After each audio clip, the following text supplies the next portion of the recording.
El doctor Rubén Ardila, doctor en psicología, egresado de la Universidad Nacional de Colombia, y con su doctorado en Nebraska Lincoln.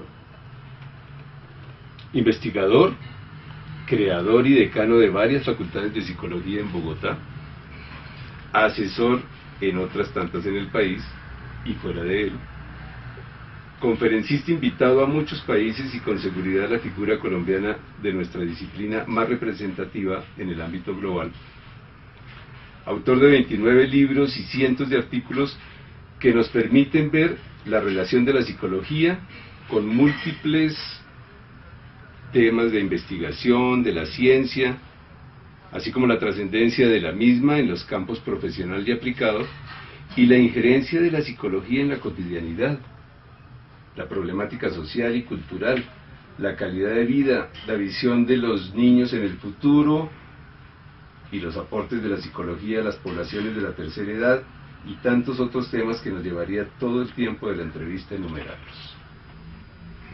Gentilmente el doctor Ardila ha aceptado la invitación a esta entrevista. Nuestra curiosidad desde el capítulo de psicología de la Asociación de Egresados de la Universidad de los Andes, Uniandinos, y del Colegio Colombiano de Psicólogos es qué pasará con nuestra profesión. Entonces agradecemos a él que nos acompañe y nos va a ilustrar sobre qué pasará en el futuro. Sabemos algo muy importante, y es que en estos días en China se publicó la obra del doctor Ardila, se entregó a los lectores de esa parte del globo y precisamente se llama La psicología del futuro. Gracias, doctor Ardila, por ilustrarnos sobre el tema. Con gusto, con gusto. Para empezar con la entrevista quisiera que conozcamos un poco sobre la obra. ¿Cuánto le llevó, doctor Ardila, escribir este libro? ¿Qué personajes de la psicología figuran entre los entrevistados y por qué fueron ellos los 48 seleccionados?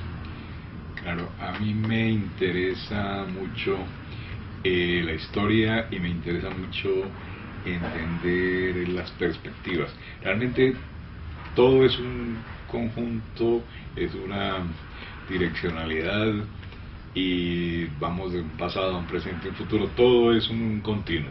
Entonces a mí siempre me ha interesado mucho de dónde venimos, por qué estamos y para dónde vamos en pues, todas las cosas, en cuestiones políticas, económicas, científicas, etc.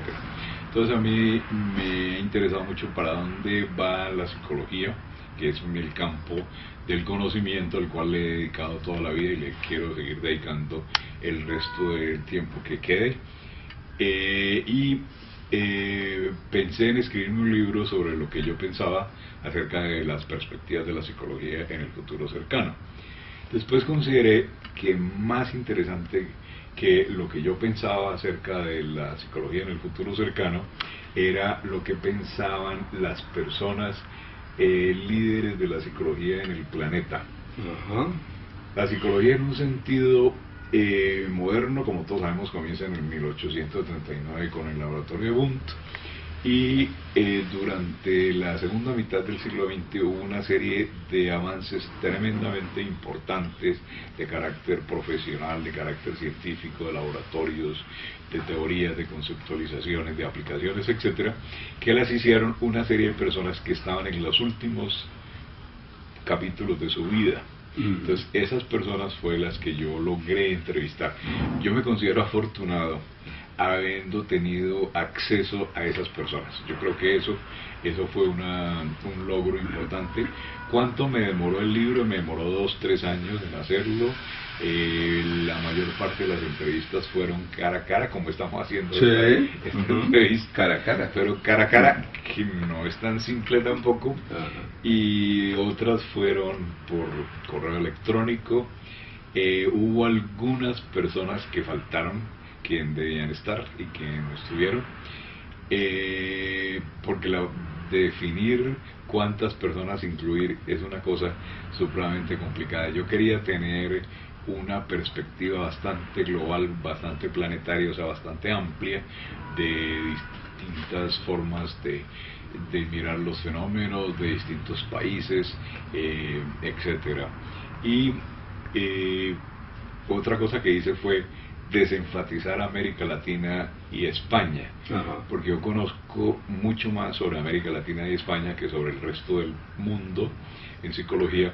Entonces se corría el riesgo de tener un bias, de tener un sesgo a favor de esas regiones que conozco mucho más que las otras, porque ha sido básicamente mi campo de trabajo a lo largo de varias décadas. Entonces se eligieron esas personas, son 48 líderes de la psicología mundial.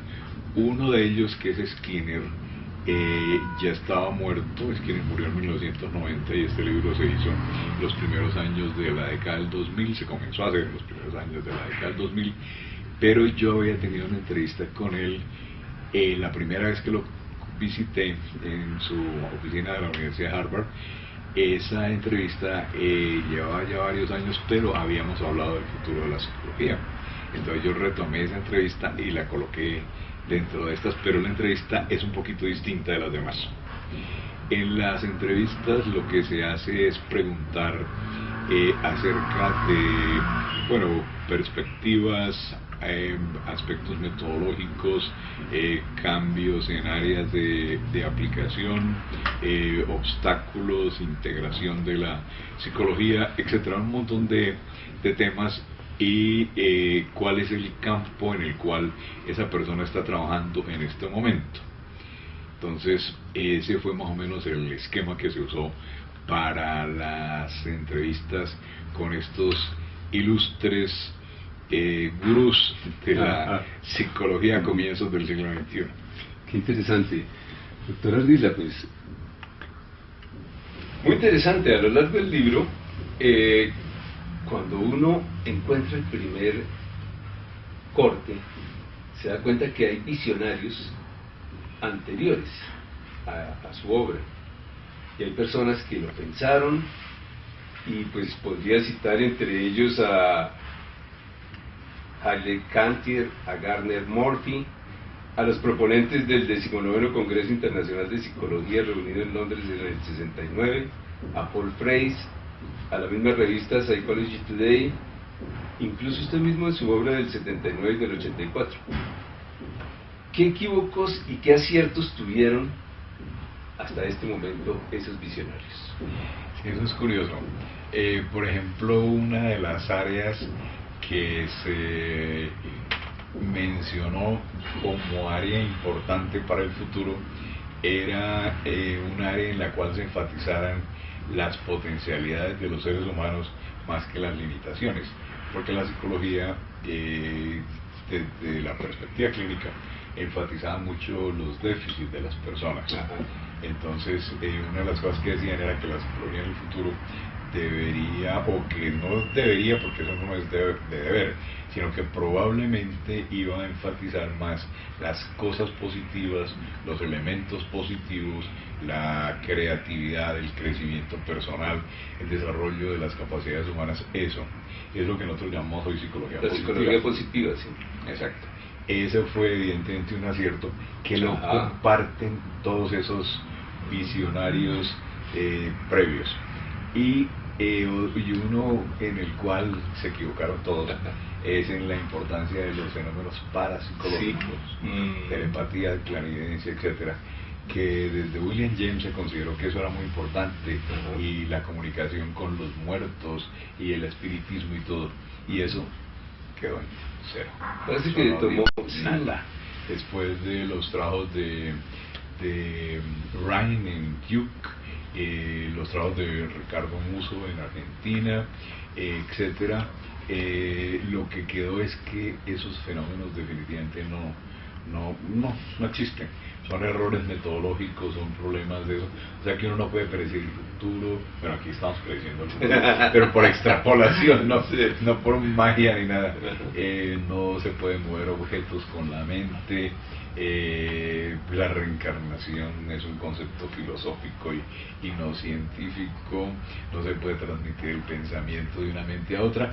Y estos gurús a los cuales te refieres tú, que anteriores a mi libro, Ajá. ellos todos le dieron mucha importancia, o la mayoría le dieron mucha importancia a la parapsicología, que eso sería un área fuerte en el futuro, y eso no fue un área fuerte en el futuro. Se especuló mucho, ¿no? Sí. Vino hasta de capa caída porque había mucho charlatán con este tema, ¿no? Sí, no existe ya, eso ya no existe, ya no hay facultades donde se enseñe parapsicología, ya no se escriben libros de parapsicología, ya no se investiga sobre eso. Entonces esa área murió. Es un área que a todos nos interesó, lógicamente, pues claro, obvio que claro. Pero entonces eso fue un error de esos eminentes, digamos, pensadores. Y a favor muchas otras cosas, que la psicología crecería mucho, que se preocuparía por los grandes problemas del sentido de la vida, de la organización política, todo ese tipo de cosas fueron aciertos. Muy interesante eso. Muy bien. Hay una parte importantísima ahí que nos muestra la foto del profesor B.F. Skinner, conocido por todos los que hemos estudiado psicología y por los que no también, porque y también porque los que lo critican y los que lo aman. Yo sé que pues dejó un legado importante, pero me gustaría que usted estuvo tan cerca de él, nos contara cuál es en principio el legado como investigador reconocido que nos deja en este pensamiento occidental tan marcado por él, según su biógrafo, el Dr. Jorn. Sí, es la influencia de Skinner en la psicología y en la sociedad fue supremamente importante, supremamente relevante en campos como la educación, como la clínica, que la terapia del comportamiento tiene uno de los pilares más importantes en la psicología derivada de Skinner, o sea, en la del comportamiento, la psicología operante. Todo esto, psicología comunitaria, comportamental, farmacología comportamental, el manejo de situaciones en el trabajo. El legado de Skinner es muy importante. Lo que yo considero fundamental es el hecho de darle a la psicología un nicho específico diferente de la fisiología y diferente de las ciencias sociales. O sea, la psicología tiene un campo específico de trabajo que es el comportamiento de los organismos. Ese comportamiento de los organismos es un nivel específico de la psicología y no necesita reducirse ni a la fisiología ni a las ciencias diferentes, digamos, a las ciencias sociales. O sea, la psicología no es sociología, la psicología no es fisiología, la psicología es un área específica de trabajo distinta que estudia el comportamiento de los organismos y su relación con el ambiente. Se basa en un contexto genético, tiene aplicaciones sociales, tiene todo lo que usted quiera. Es una ciencia natural y es una ciencia social. Es una ciencia natural y es una ciencia social, lo repito. Eso es bien importante. Y esto en buena parte es obra del legado skinneriano. Se podría hablar mucho más de eso, lo relacionado con el diseño de culturas, Walden 2, mi Walden 3. Walden 3, que fue la obra suya, que amplió el concepto también. Claro, mi querido amigo, que ahí es más una crítica, ¿no? Ajá. Que supone que en Walden 2 no se tienen en cuenta los factores políticos y en Walden 3 sí. Los factores políticos son los que ahí fueron como más centrales.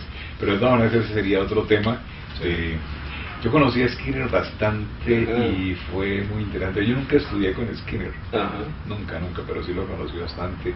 Estuve en su casa, su hija la trajimos a Colombia, a Julie, y me he seguido manteniendo en contacto con Julie. Qué interesante, un personaje de la historia. Sí, yo fui a su oficina en el 73, en el 73 por primera vez. Su oficina en Harvard, y la última vez que lo vi fue en la conferencia 8 días antes de morirse. Skinner dictó una conferencia en la APA 8 días antes de morirse, y yo estuve en esa conferencia, estuve hablando con él largamente.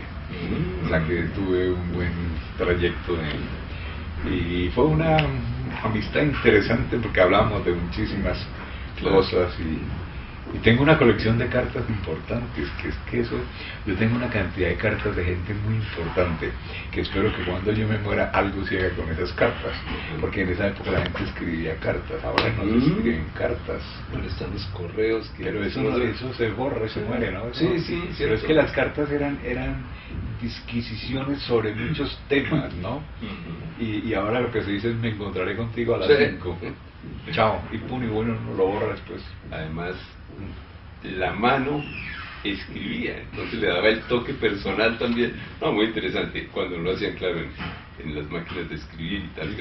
Pero es más, sí, tiene esa calidez de la carta física. Sí. No, y además eran tratados largos, eran cosas. El correo electrónico es una cosa muy puntual. Muy puntual y muy informal. O sea, ciertamente. Entonces las cartas están disponibles algún día para publicarse. Estamos haciendo historia con lo que usted está diciendo aquí, mire eso. Tengo carta de Maslow, tengo carta de Luria, de Paul Frees, pues tienen muchísimas. ¿Piaget tiene algo? No, de Piaget no tengo nada. Yo a Piaget lo conocí y estuve hablando con él. Muy interesante. Hay 47 personas, además del doctor Skinner, que nos amplían opciones de cómo va a ser la psicología en el futuro. Pues, doctor Ardila, ¿cuáles son las principales predicciones que hacen sus entrevistados con respecto a la psicología como disciplina? Bueno, en el último capítulo del libro La psicología en el futuro, yo hago como una síntesis, una recopilación de todo lo que salió de esas entrevistas a lo largo de estos años. Y más o menos en un brevísimo resumen, uno es sobre la importancia de la psicología, la gran relevancia que la psicología tiene como ciencia para entender los fenómenos del comportamiento humano y animal, porque la psicología no es la ciencia del hombre, la ciencia del hombre es la antropología, es la ciencia del comportamiento que incluye tanto seres humanos como animales. Eso es uno de los puntos que todo el mundo enfatiza en las entrevistas. Otro es que la psicología está fragmentada en muchos puntos de vista, en varios puntos de vista o enfoques, y que eso no es positivo para la psicología. O sea, que nadie gana nada teniendo múltiples psicologías, que la psicología debe, no, porque debe no es la palabra, es una, y que es preferible conceptualizar los puntos de convergencia que los puntos de divergencia. Otro es algo que es interesantísimo y con lo cual podríamos hablar mucho más. Sí, debería estar más integrada, ¿no? Debería estar más integrada, sí. Debería estar, y eso les preocupa mucho a los entrevistados. A muchos. Eso lo mencionan mucho, sí. Otro es el tema de las metodologías. La metodología tradicional fue la metodología cuantitativa, la que todos estudiamos, la que todos enseñamos, la que todos sabemos. Y ahora aparecen las metodologías cualitativas, que son supremamente útiles en ciertos campos específicos, y hay muchos conflictos entre metodología cuantitativa y metodología cualitativa, y lo que obviamente es claro es que cada tipo de metodología tiene su lugar. Si usted va a estudiar un cierto fenómeno, hay ciertas metodologías que son más apropiadas para estudiar ese fenómeno. O sea, no se debe hacer metodolotría, lo que sea, adoración del método, sino que el método se debe adaptar al fenómeno que uno va a estudiar, que uno está estudiando. O sea, en lugar de las metodologías cualitativas y en lugar de las metodologías cuantitativas es otro tema que se trabaja ahí. Otro tema que es importante es el hecho de que la psicología se está moviendo como en dos grandes vertientes. Una es la vertiente de las neurociencias y otra la vertiente de los fenómenos sociales. O sea que tenemos una psicología o una manera de hacer psicología, o un campo de la psicología que está muy centrado en los fenómenos de la neurociencia, o sea, el funcionamiento del cerebro, la manera como cambian ciertas cosas cuando uno aprende, cuando cambia en relación con las emociones, las diferencias individuales, todo ese tipo de cosas. Y otra que es más relacionada con la influencia de los factores sociales, de los factores políticos, etcétera. O sea, serían como dos bloques. Todo eso es psicología, pero son como dos bloques centrales, y los fenómenos convergen en esos dos bloques. Por ejemplo, usted está estudiando el desarrollo humano y obviamente tiene que estudiar el desarrollo del cerebro, pero también el desarrollo de los valores, por ejemplo, de los valores que la cultura está tratando de transmitir a las siguientes generaciones. O sea que eso sería más o menos las dos formas. Todas estas cosas son cosas que surgieron, no es cosas que yo pensé antes, son cosas que surgieron de las entrevistas. Otro es el número de psicólogos, que hay muchos psicólogos en el mundo. Superpoblación de psicólogos, que hay muchas, sí, hay muchos psicólogos. Eso tampoco se preguntó. Otro es los cambios de género. La psicología siempre fue una profesión masculina en todo el mundo, y en los últimos años, especialmente en los países latinos, es definitivamente una profesión femenina. En Colombia es 75% de mujeres, según las estadísticas que yo conozco y que yo he recopilado y que yo creo que son correctas. 75% de mujeres. Las mujeres están haciendo muy buen trabajo en psicología.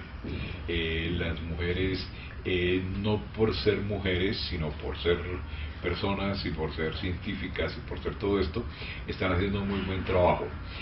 Pero lo que se habla ahí es que los cambios de género, el hecho de que la psicología es pues en este momento en América Latina es clarísimo, pero también en otros países de Europa, etcétera, es básicamente una profesión que está tendiendo cada vez más a ser una profesión femenina, con excepción del Oriente, o sea, Japón, China, etcétera, donde es básicamente una profesión masculina y las mujeres son una minoría muy pequeña. Pero de todas maneras, el hecho de que en general la psicología se está volviendo una profesión más femenina hace que ciertos rasgos sociales de la profesión cambien. Yo estoy seguro de que los entrevistados que se refirieron a este tema no son machistas. Yo estoy absolutamente seguro de eso. Eso sí, yo meto la mano en el fuego por ellos, de que no es una cosa machista, sino que la sociedad es la que es machista. O sea, no son ellos los que son machistas, sino la sociedad es la que es machista. La que dice, por ejemplo, que a las mujeres les pagan menos, que a las mujeres les dan cargos de menos responsabilidad, que a las mujeres les interesan más los métodos intuitivos y no los métodos cuantitativos, les interesa trabajar más con niños que con animales. Entonces en la psicología del futuro se trabajará más con niños que con animales, porque serán más mujeres y las mujeres no les interesa trabajar tanto con animales. Pero eso es machismo, porque a las mujeres sí les interesa trabajar con animales. Y otra cosa que dicen es que a las mujeres no les interesa trabajar con computadores. Eso es mentira, claro, eso es mentira, esas cosas no son verdad, ¿sí? Pero de todas maneras, ese tema surgió y es un tema bien importante. Es muy interesante. Y a mí me parece que es un tema como sin relevancia. Además que nuestros observadores de este video serán muchísimas damas. Qué maravilla, me muchísimas encanta. Colegas me que encanta van a... que lo sean. Ajá.